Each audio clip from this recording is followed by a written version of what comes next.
All right, guys, this is the report for Sunday, April 14th. Yesterday we were unable to fish due to the wind, so we were excited to get out today, and we knew going east was probably out of the question. So we motored down to about Cranberry Pond and worked the waters up west between there and Lighthouse. Lots of colored water in there. It's sometimes, I would say, too much, but we managed to have a heck of a day. I'm just trying to mess with the zoom here.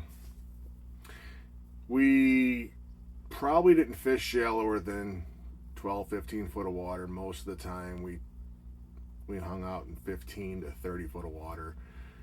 And right off the bat this morning, we set up in dirty water, got all the rods in. We did hit one or two fish in that dirty water. And I mentioned to my brother, hey, I can see a break just north of here. Why don't we work out to that break and see what happens? The minute we cross that break, rigger fires, and we're tied into our first salmon of the morning. That one, I believe, took... I think that took a frog, white cup, glow cup. That was up and running, and we just kind of hung out there on that edge, or tried to work that edge the best we could. It came in and went out, all the way down the Lighthouse, but it held fish. And when you got out into that 20, 30 foot of water, you saw the fish down there. There was a lot of fish out there, and honestly, probably some of the better browns we've caught this year we're taking out there. Started with our typical spread we've been running, guys. 8 flat lines with stick baits, and then a couple of Chinook divers, and then our 3 downriggers. We fished that for a few hours, and then once we got into a few salmon, we said, okay, let's switch over to gear that we can actually handle these salmon with. And the customers are all about it. They're regulars. They'd rather catch salmon than browns, so we switched everything over, and we ran a pair of 1 colors and a 3 color on each side behind inlines. And then we had our 3 riggers, a Chinook diver out 15 to 20 foot, and then a slide diver anywhere from 40 to 50 foot out on a 3 setting. Everything was taking fish. I would say the riggers were probably a little quieter than everything else, but the divers and the lead core were on fire. The few spoons that did go on the riggers, this Dreamweaver UV green jeans went, and I believe that's it. On the Chinook divers, Frog Super Slims with the glow cup. You can see that one's pretty beat up. That's just an absolute go-to behind a green Chinook number 2 diver. And then on the lead core, we just ran a variety of stingers. So probably our best 2 spoons was that UV NBK and a UV mongoose. Others that went UV leopard frog. I don't know what this is called. That went quite a few times. That's got UV on it as well. And then a UV, I believe that's a gin and tonic. So those all took fish. And then as far as stick baits this morning, guys, the normal stuff. I had one broken off today, but we had a citric shad Smithwick get broken off. This is the all white one that was going.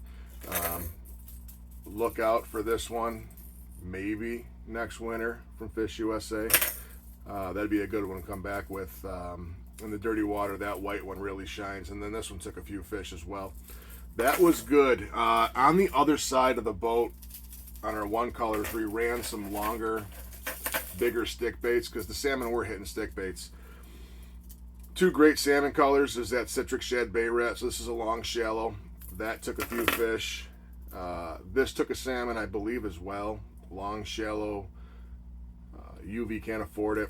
Those were both going on the short shallows earlier in the morning. And then the good old lemon lime, we had that out there today. That did some damage this morning. And Stairway to Heaven, it just has some white or pearlescent in there. that's got yellow in there. That's just a great dirty water stick bait as well. So those were our stick baits we were running in the morning, and then after we figured out there were some salmon still around and we wanted to play with those, we slid out, worked some deeper water with some short cores. One side of the boat we hung stick baits on those short cores, the other side of the boat we had spoons, and then the three colors, on both three colors we had spoons, and they were probably one of our hotter rods with those three colors, but the one colors took plenty of fish too. And so it was a really good day. It was almost mindless. I mean, you just put whatever you want out there, and the fish made you look really, really good, which was kind of fun. I know we landed at least 4 salmon. Those are the pictures I have on my phone. We cracked off 3 or 4 more salmon, so it was an above average day when it came to catching some salmon today. And then the brown trout, the class of brown trout we were on out in that deeper water was really good. A lot of 5 to 8 pound fish, which we've been seeing a lot of smaller fish, and every once in a while you get a decent fish, but those bigger brown trout are definitely hanging out a little deeper, and they were chewing the spoons pretty good today on those short cores. So all right guys, we are back out next weekend, one more weekend of chartering, and then the boat's going to be moving up west, and we've got a tournament in St. Catharines we're really looking forward to. It sounds like the salmon are starting to snap over there pretty consistently on the Canadian border, which means the bar should be loaded here shortly, as long as we don't get too much east wind. So we will be in Wilson very shortly. Jason Spring Kings and all this brown trout stuff will be deleted from this boat. So stay tuned, and thanks for watching, guys. And I apologize I apologize for last week, and I heard my video on Sunday. I looked like I was a zombie. I had fished for 3 days, and it'll do it to you. So I'll try to bring a little more excitement to these videos. But thanks for watching, guys, and thanks for subscribing to the channel, and we will keep it up. Take it easy.